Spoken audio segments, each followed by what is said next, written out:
This hilltop is just south of Salerno, in southern Italy.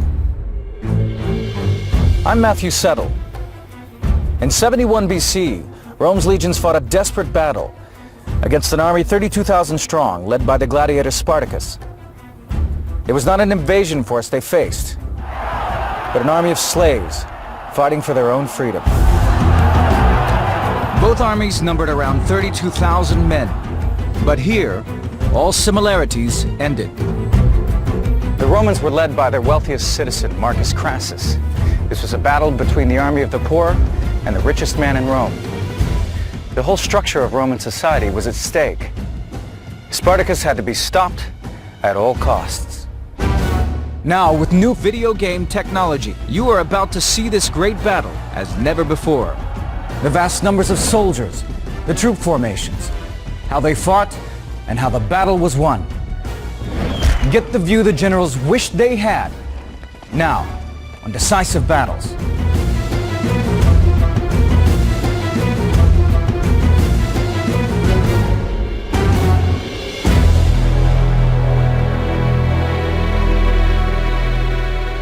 In 73 BC, 1 out of every 3 people living here in Italy was a slave. That's 2 million slaves serving the needs of 4 million Romans. A slave under Roman law was considered property. Their life and death depended on their master. They could not testify in court unless they had been tortured. When a master is killed by a slave in the household, all the slaves in the household, innocent or guilty, are to be executed. If you were unfortunate enough to be a strong, fit slave, you could be forced to fight as a gladiator in the arena. Gladiatorial contests where slaves fought to the death were as popular then as football championships are today. One of the finest gladiator trainers was Lisinius Spartacus. His gladiators trained here at Capua. They were the pride of the Rome arena, major league killers. One of them was Spartacus. Spartacus is a Roman form of a Thracian name. Thrace is roughly modern Bulgaria, and it's a name that was used by some kings up there, so it's not impossible that Spartacus himself was a man of royal background. He started out as a soldier in the legions, but he deserted, only to be captured along with his wife and sold into slavery. The Roman historian Plutarch tells how his wife had a reputation as a prophetess. When she saw a snake coiled around his neck while he slept, she predicted that he would have great power, but also great misfortune. Spartacus was sent to the city of Capua, about 20 miles from Mount Vesuvius, a dormant volcano in central Italy. And there, alongside 200 other gladiators, he was trained to fight in the arena by whip-wielding instructors.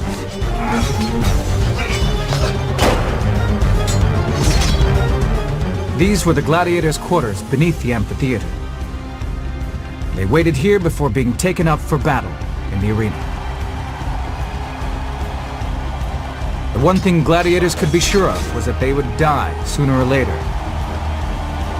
They were doomed as soon as they entered the school.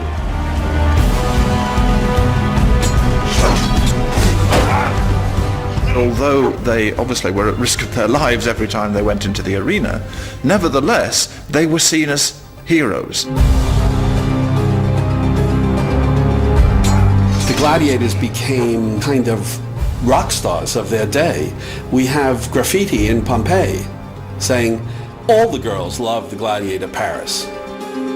Spartacus wasn't impressed by this adulation and told his fellow gladiators that if they had to fight, they might as well fight for freedom. In 73 BC, they took their chance.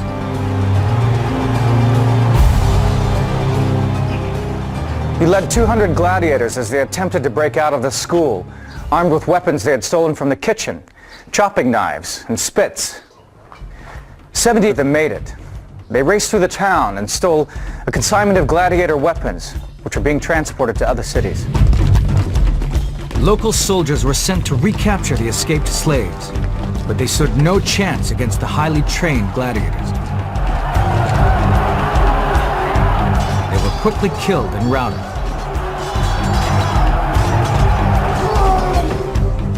They moved south towards Mount Vesuvius, a volcano which had been dormant for generations, and made their camp here on its lower slopes. Along the way, they plundered plantations and liberated slaves. Many gladly joined the rebel gladiators.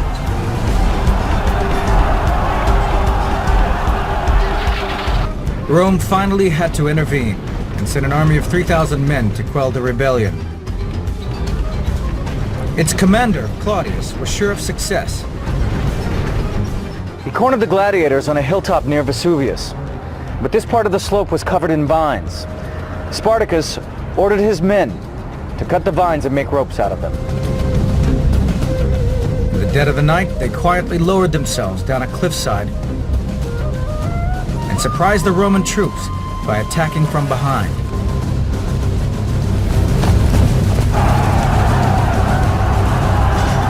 The gladiators took no prisoners. Their fighting skills, honed by weeks of training, made short work of the Roman soldiers who panicked and fled. Spartacus looted the Roman camp, making off with more weapons, weapons with which he could arm more slaves. How do slaves arm themselves? They beat forces that are sent against them and take their weapons, attract more followers, and so it becomes like a snowball rolling downhill. Runaway slaves was a continual problem. They were tattooed. They wore little collars that said, "I am so-and-so slave," in case they were caught.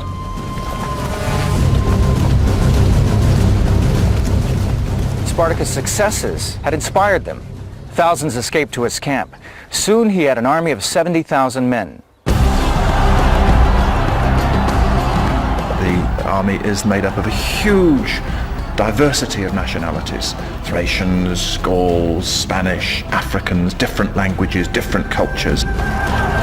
Spartacus must have been an extremely charismatic individual to be able to weld together this polyglot force. A second Roman force of 6,000 men was sent against him. But Spartacus and his slave army defeated that as well. The entire social order was in meltdown. For every Roman citizen, this was their worst nightmare come true. Spartacus had to be stopped at any cost, or the masters would soon become the slaves. It's 73 BC, and an army of slaves and gladiators is challenging the might of Rome. Spartacus spent the winter in southern Italy, but as soon as spring arrived, he ordered his army north. He had now nearly 100,000 men. Most of his slave army came from Gaul and Germany. His aim was to march up through Italy and cross the Alps and return his troops to their homelands. He and many of his followers simply want to get out of Italy. They want to go back whence they came. They want to go back to their old life. There was little to stop him. Virtually all of Rome's legions and experienced generals were on duty on the frontiers of the empire. For the time being, any army he fought would be a makeshift affair, composed largely of conscripts. The Romans, of course, had most nightmares about an enemy in Italy itself. They were thinking back, I'm sure, many generations to Hannibal and how he had been able to rampage through Italy unchecked. Now, it was even worse in that the slaves were doing this and the Roman armies were all overseas. As he moved north, Spartacus swept aside every force the Romans sent against him. But he was having trouble with his own huge army. The leader of the Gauls, Crassus, disagreed with Spartacus. He wanted to stay and plunder Italy rather than cross the Alps. And he broke away with thousands of his followers. But once he separated from Spartacus, Crassus was attacked by another Roman army. The Gauls fought well and forced the Romans to retreat. But unfortunately, this force of Gauls celebrates too soon. The men get into a drunken stupor, the Roman force hasn't been utterly defeated, they come back and kill the Gauls while they're lying there drunk. 20,000 Gauls, including their leader, Crassus, were killed. When news of this reached Spartacus, he responded by giving the Romans a taste of their own medicine. He forced 300 Roman prisoners to fight in pairs, like gladiators, to the death. Spartacus swept on northwards, but when the Alps were almost in sight, his way was blocked at Mutina by the 2 legions of Cassius Longinus, the Roman governor of the region. But the 10,000 legionaries were heavily outnumbered and crushed by the slave army. I think it's quite easy to see, in hindsight, that the Romans grossly underestimated Spartacus and his forces. Since the revolt began, Spartacus had not lost a single battle. He must have thought no one could stop him. He had not counted on his own army. The Alps and freedom were now a short march away, but when he urged his army on, they refused to go any further. They hadn't lost a single battle. Now they wanted to stay and ravage Italy. Reluctantly, he turned his army, now nearly 100,000 strong, and headed south. Rome shuddered at the thought that their slaves were now their masters on the battlefield. The nightmare, of course, is the enemy within. These people are literally in your own house, in your own rooms, taking care of you. It really is the idea that the enemy is all around you, and this must have had a tremendously corrosive effect upon people's sense of security. At that very moment, Rome decided that only a large army and a determined general could stop Spartacus. 6 new legions were added to the 4 already in Italy, 50,000 men. Marcus Crassus was given command. Ruthlessly ambitious and fabulously wealthy, he saw the defeat of Spartacus as the way to political power. Now was the time to make his mark. Crassus surrounded himself with his friends, his allies politically. He wanted people to know how successful he was going to be. And he was determined to be very successful. Crassus shadowed the slave army as it moved south. He planned to keep Spartacus moving south and then hem him in, down on the heel of Italy. Spartacus is wandering up and down Italy, north of Rome, south of Rome. Quite extraordinary, the geographical range, the freedom. So Crassus got to pin the guy down. He instructed his commanders to avoid battle. But one of them, Mummius, could not resist the chance for glory. He sent his 2 legions against Spartacus, just south of Naples. Once again, the slaves and gladiators inflicted heavy casualties and sent the Romans off in humiliating defeat. Crassus was furious. The defeated soldiers suffered a terrible punishment, decimation. Crassus chose a cohort of soldiers who had fought badly and made an example of them. 480 men. They were lined up, and every 10th soldier was stabbed or beaten to death by his own comrades.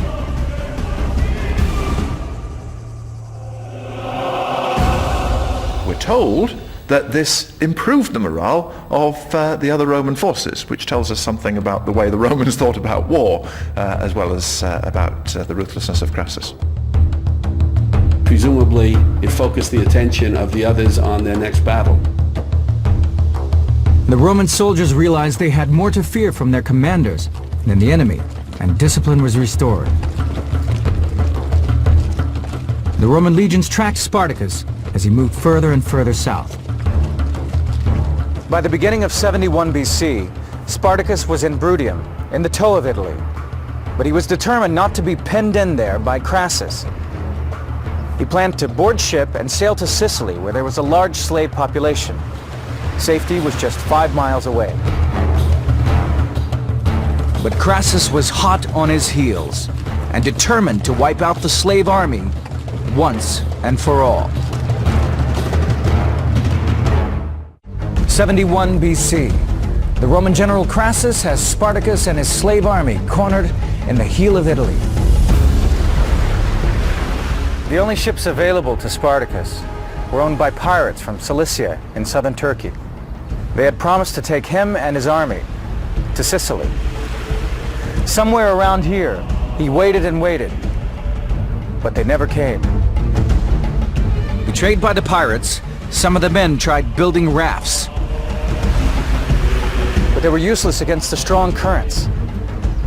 Sicily is just right over there, 5 miles across the straits. But to Spartacus, it must have seemed a world away.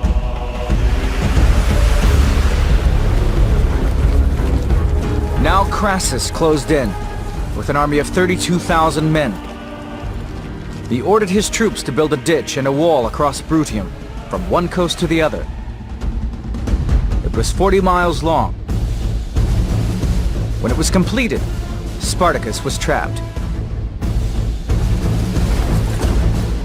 But Rome did not place all her hopes in Crassus. The great general Pompey had won many victories in Spain. Now, he and his legions were recalled back to Italy. And another general, Lucullus, was sailing with his army from Macedonia and would soon land at Brundisium. Crassus would have preferred to starve out Spartacus over the winter, but Pompey was on his way back to Italy. If he did not win a quick victory, Pompey might march against Spartacus, and Crassus's chance for glory would be gone. Spartacus, too, saw that it was now or never. He tried to negotiate with Crassus, but he refused. In defiance, Spartacus had a captured legionary crucified in full view of the Roman camp. The slave army that had never been defeated now had its back against the wall. Spartacus had to break out. He led his troops in several ferocious attacks on the Roman lines. At last he managed to break through, but with only 1/3 of his men.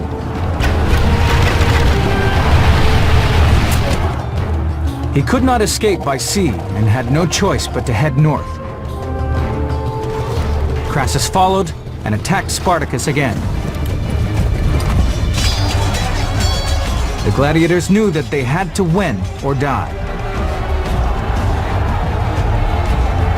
They were defeated, and 12,000 lost their lives. One of the things we see again and again is that Rome's opponents do better when they do not fight fixed battles. Spartacus was a great guerrilla leader, but if he had to fight in a formal military context, his slaves simply didn't have the discipline to confront a Roman legion.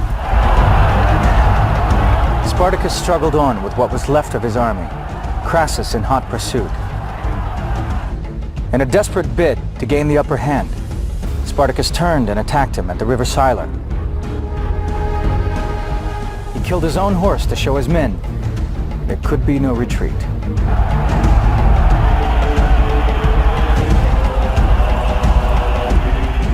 The fighting was heavy, but the outcome was never in doubt.